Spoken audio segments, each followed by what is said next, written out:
quarter basis. Sandeep Agarwal of Edelweiss Securities is here with us on the show now to analyze these numbers. Sandeep, it looks like it's a second consecutive quarter of an all-round beat. You were calling for very strong growth numbers. So I guess the numbers are in line with your estimates, but it is ahead of what the consensus expectations were. What could possibly drive this kind of a performance? And the stock already did well today. It was up 3%. It's trading above the 3,100 mark. Do you see more upside just in the near term? So see, I think I missed the estimates, now actuals by just 10 basis points. We were anticipating 4% constant currency growth. They reported 4.1. On EBIT, we were highest on the street at 26. They did much better than us also. And I was anticipating it can beat in our estimate also. And I've written that in our note also that, our estimates are most aggressive and they will beat comfortably our numbers also. And it will happen for all the companies. Let me put that thing first. I am not at all surprised. And I will not be surprised for next 10, 12, 14 quarters. They will, all companies in tech sector, barring one or two, will surprise everyone quarter after quarter, because this is a huge tech upcycle. Neither the management nor the analyst can capture the upcycle in exact form. That is what my sense is. This is a very good quarter, and this strength will continue. You have to remember that from next quarter onwards, all the large deal numbers will also start flowing in. So I think I am not at all surprised with such a good set of numbers. Let me put it this way. But I think there is a lot of upside. Every quarter, I believe 8-10% returns in the IT sector will happen when the numbers come, and every time the reason of surprises will be different. What is your own EPS estimates, and considering that your estimates were anyway ahead of consensus and on margins, the company's beaten your own expectations, what is the EPS that we're looking at now for FY22, and what could be the extent of upgrades just post this quarter? So see, we have little challenge in FY22 numbers because our currency estimates comes from our economist. But having said so, I think it will be 103 around number. And but the key will be FY23, and in my view, FY23, this company will easily post 115 to 118 rupees earnings, which is much higher than what Street is anticipating as of today, and there could be even upgrades to that.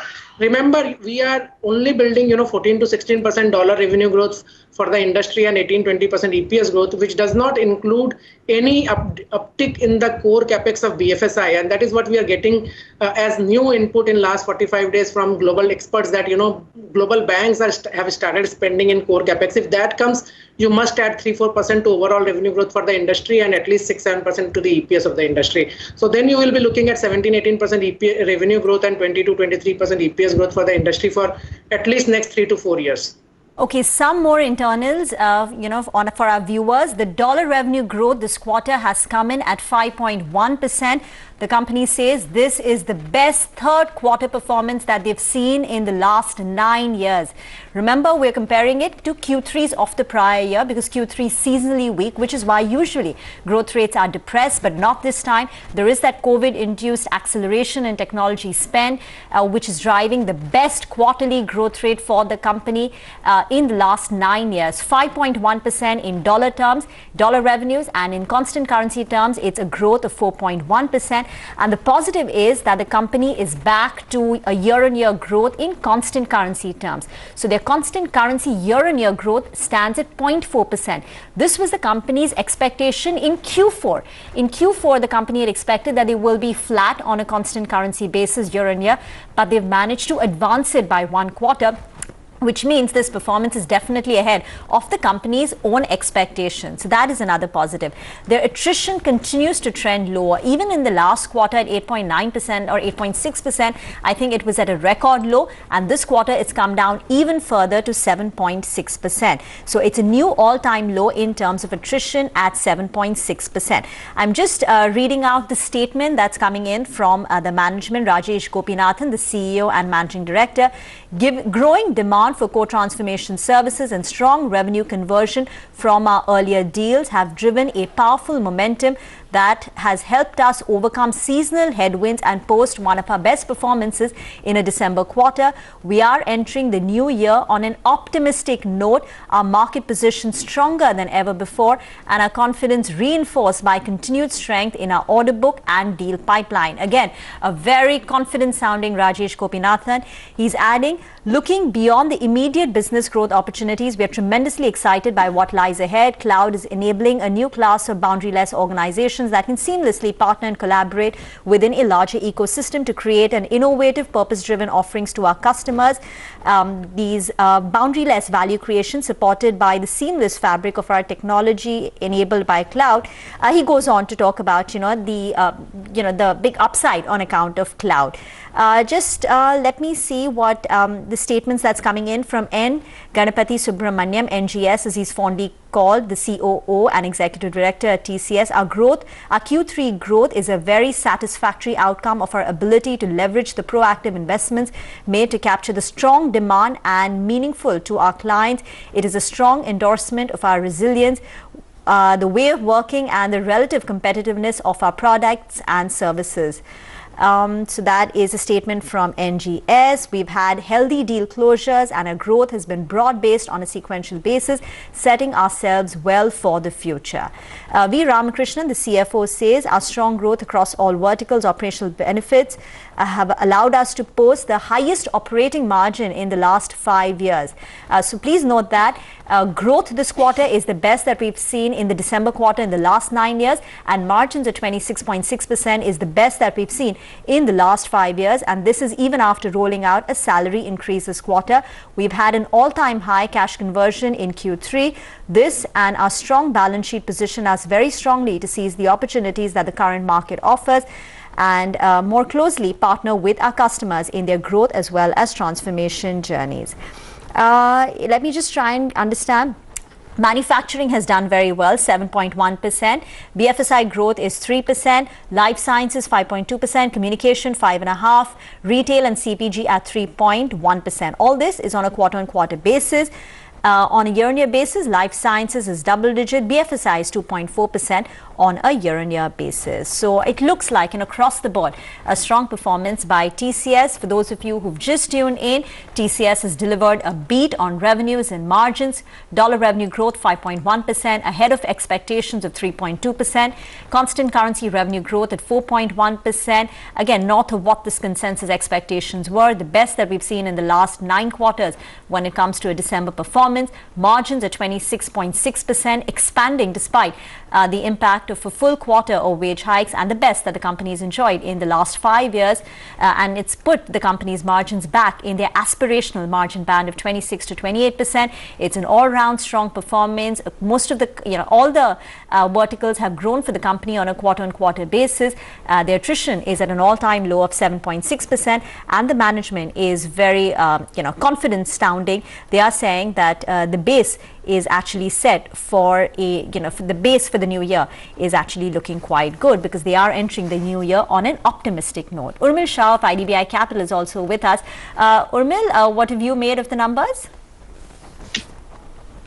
So Reema, clearly there is absolutely no complaint as regards the Q3 performance. There is while the revenue beat, of course, is good to see, but the margin beat, especially given the impact of the salary increase, also the ramp up of the large deals, clearly demonstrates TCS's ability of world-class profitable growth.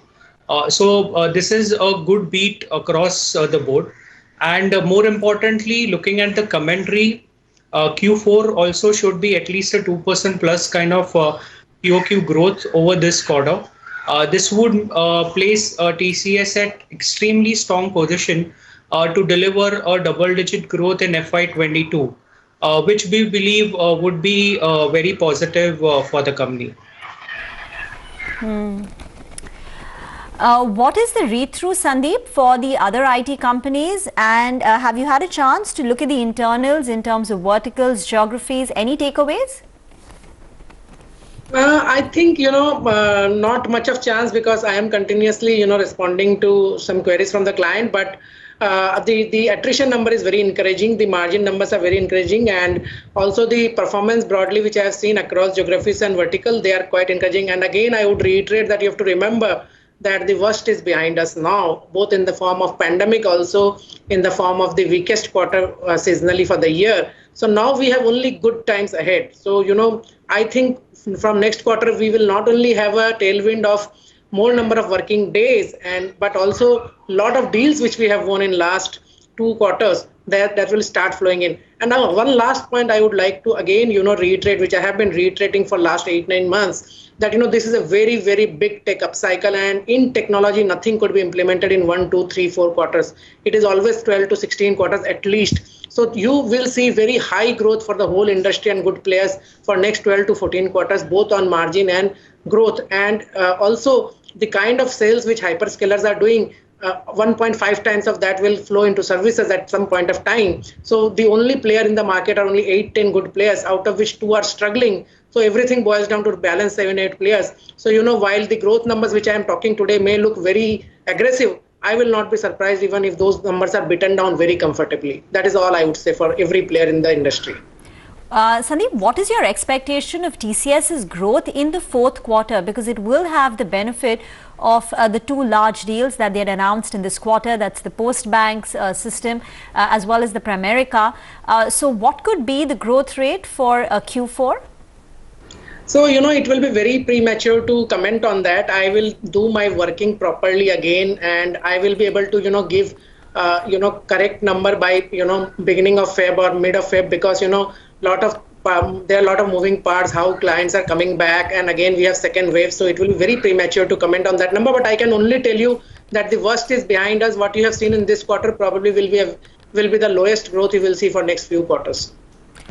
Okay, this, despite 4.1% constant currency growth could be the lowest growth that TCS may post in the next few quarters. Urmil, would you be upgrading your EPS estimates for FY22 as well as FY23 post this performance? And has the stock already run up in anticipation of these numbers? Because it's been strong for the last few days. Yeah, so we currently are factoring in a EPS of about 101 for FY22 and 113 for FY23. We believe that there is clearly a scope of a 4 to 5% upgrade from this level. Of course, we would want to hear what is the management commentary both on the growth and especially on the margins. Because we need to keep in mind that with the salary increase being there in this quarter at 26.6% margin, there is clearly a good runway for it to be maintained for FY22 as a whole. So keeping that into perspective, I would say that there is at least a 4 to 5% room for earnings upgrade. And as regards the valuation, we have seen that not just in tech, but across all the sectors, companies which are beating expectation on growth and the outlook is positive, even though the multiples are expensive, they continue to become more expensive.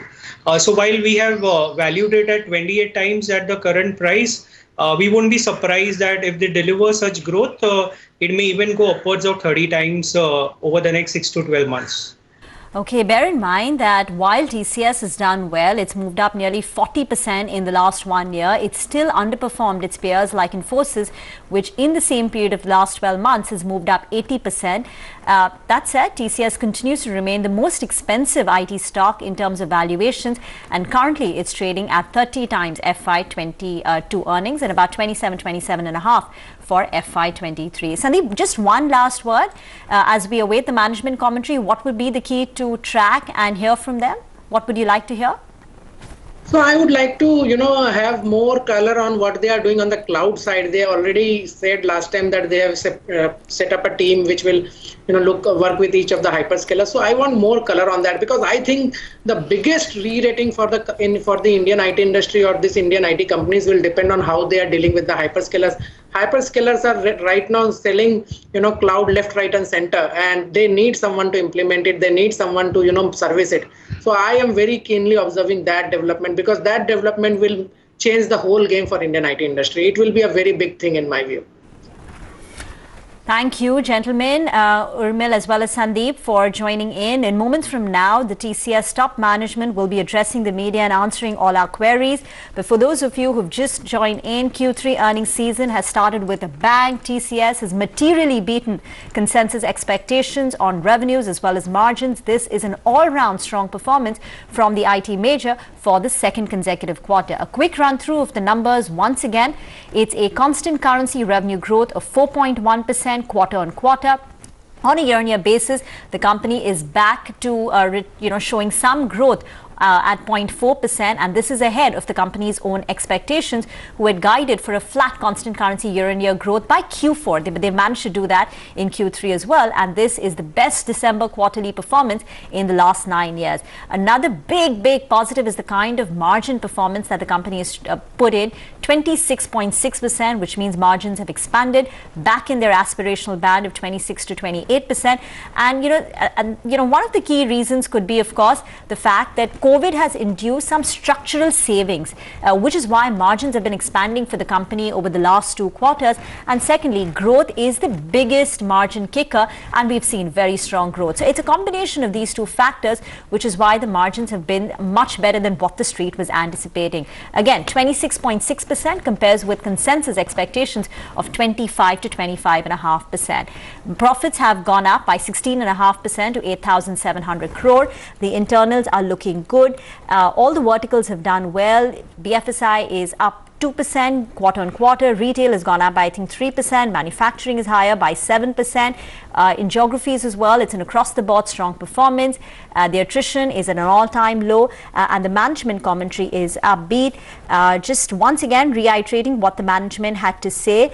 They are saying that they have seen some, there's growing demand for core transformation services. There's very strong revenue conversion from their earlier deals, has driven a powerful momentum that has helped the company overcome the seasonal headwinds. They're entering the new year on an optimistic note from a stronger than ever before market positioning, and their confidence is reinforced by the strength of their order book and deal pipeline. With that, it's time for a very short commercial break. We'll come back with more analysis and the management of TCS.